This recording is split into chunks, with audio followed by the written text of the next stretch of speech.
Hey everyone, welcome to another midweek Bible study. This past Sunday I preached on the last parable that Jesus told before entering Jerusalem for Passion Week, Holy Week, the days leading up to his arrest, crucifixion, burial, and resurrection. If you haven't seen that message, you can find it on discovercommunity.org under sermons or also on this YouTube channel. I encourage you to watch that. But so if you caught that message, if you've already seen it or you were here for it, I mentioned that was probably going to be the last sermon in the series, but that wasn't necessarily the last event in the chronology of Jesus' ministry. We just weren't going to do any more sermons on that series. And this is one, what we're going to talk about today is one such event, or rather a small group of events that occurred after Jesus' resurrection. When Jesus rose again, when he came back to life, he spent 40 days with the disciples and the apostles, just teaching them and instructing them before ascending to heaven. And this is one chapter. This is John 21, the last chapter of John, that talks about that time. You can also find this in Acts. It's referenced in 1 Corinthians in several places. But we're going to look at John's last chapter, talking about this post-resurrection, pre-ascension time that Jesus spent with his disciples, teaching them. And specifically in John 21, it's when he's with a smaller group of them. There's records of one time Jesus appearing to at least 500 of the disciples gathered. There's times where it was about 120. This is just 7, and this is 7 of the apostles. So this is a small, intimate group of people who spent the most time with Jesus, and Jesus spent some more time with them before ascending. In John 21, 1 through 14, you see Jesus first appear to the apostles. They were hanging out. They go back fishing. They go to spend some time fishing again. Jesus appears on the shore. It's a great callback moment to where earlier in his life and interaction with them, he had told them where to let down their nets. They did. The nets overflowed with fish. Same thing happens here. And I don't want to blow through this section entirely because we see a great lesson from Peter in these verses. Sometimes Peter gets a knock for being rash and impulsive and impetuous, and he's held up as kind of the headstrong, just rushes into things without thinking. And he does at some points. I think that's why a lot of people relate to him. But we learn a lot of great, powerful lessons from Peter as well, one of them being in this passage. See, when Jesus reveals himself to the apostles, when the apostles in the boat realize who it is on the shore, Peter drops what he's doing, he lets go of the nets, he stops his work, strips off his outer cloak, and just dives into the water to swim to the shore to be with Jesus faster.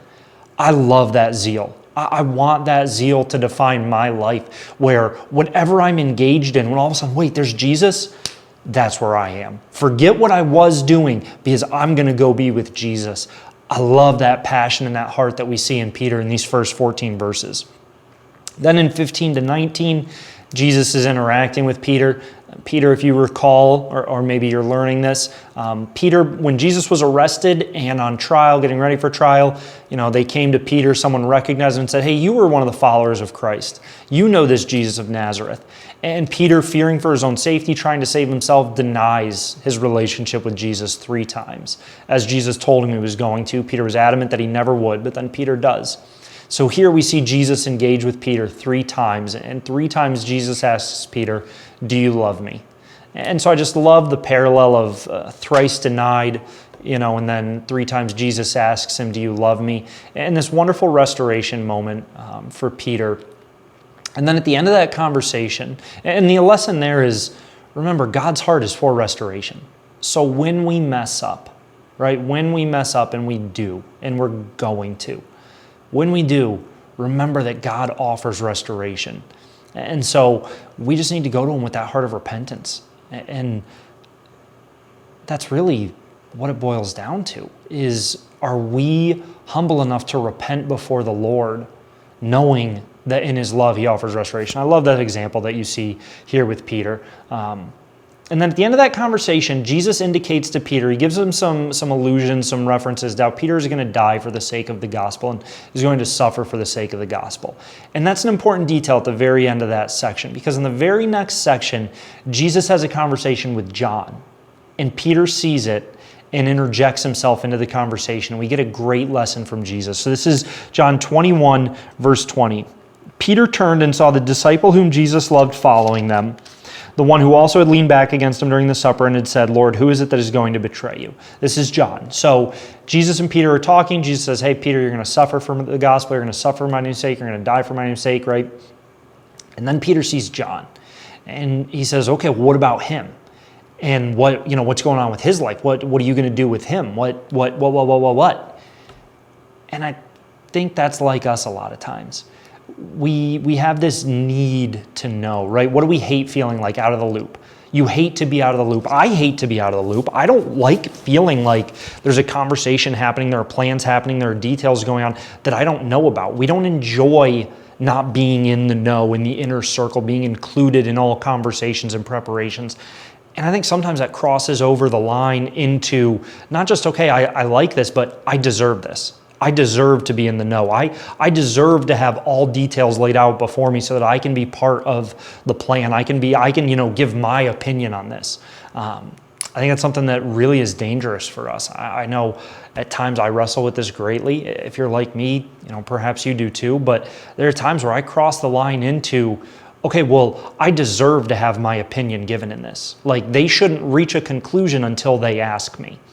And Peter kind of says to Jesus, he's like, well, what about him? Look, I need to know what your plan for John is. And I love Jesus' response.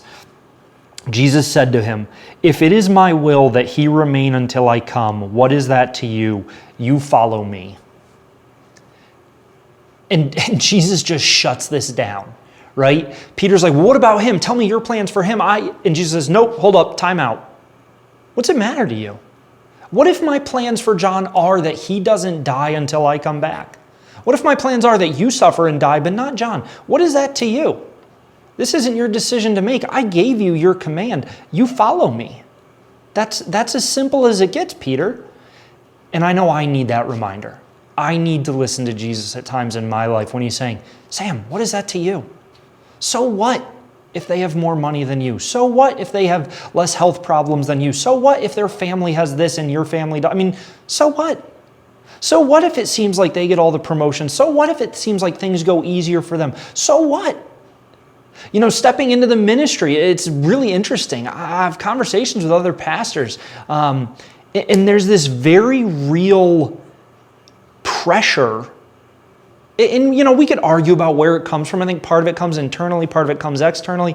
But there's a very real pressure on churches to be big and to be bigger and bigger and bigger, right? And, okay, well, what are your numbers this year compared to your numbers last year? Where's attendance going? Where's giving going and stuff? And I think if we're not careful, if we don't guard against it, it turns into what's driving our ministry. What are we spending our time focusing on? And I know one thing that I've prayed regularly, and I pray regularly, is like, Lord, teach me to focus on what really matters when it comes to ministry. Because it's easy to play the comparison game, right? It's way too easy. It is so tempting for me to look at other churches in the area and be like, okay, well, they're bigger and bigger and bigger. Maybe we can try and be like them, and I can try and imitate them, and I can try and do ministry the way they do ministry. And I'm not saying, don't learn from what other people are doing well. Right? We should learn from one another. I'm okay with that. But I know I need that reminder from Jesus of, okay, what is it to you? I've given you your task, right? I've placed you at this church. I've called you to this ministry. I've given you the direction for this ministry. That's what you concern yourself with. Who cares? What if my plans are for that church down the road that they have 5,000 people showing up to every service? What is that to you? And so I need that reminder from Jesus. I need him to ask me that question. Maybe you do too. And so I just want you to consider, is there someone or something in your life that you need to listen to Jesus when he says, hey, what is that to you? I've given you your task. Follow me. Be obedient to what I've set before you. I'll take care of the other people. I'll take care of the other stuff. That's not your concern. Your concern is to follow me. So I love this conversation, these last lessons that Jesus gives his apostles, his disciples before he ascends. And this will really pretty much be the wrap up to the ministry of Jesus. So if you have any questions on the discussion today or anything we've talked about in previous videos, please always send me a message, reach out. Love to talk about this stuff with you guys. Hope you're having a great day, and we will see you later. Bye.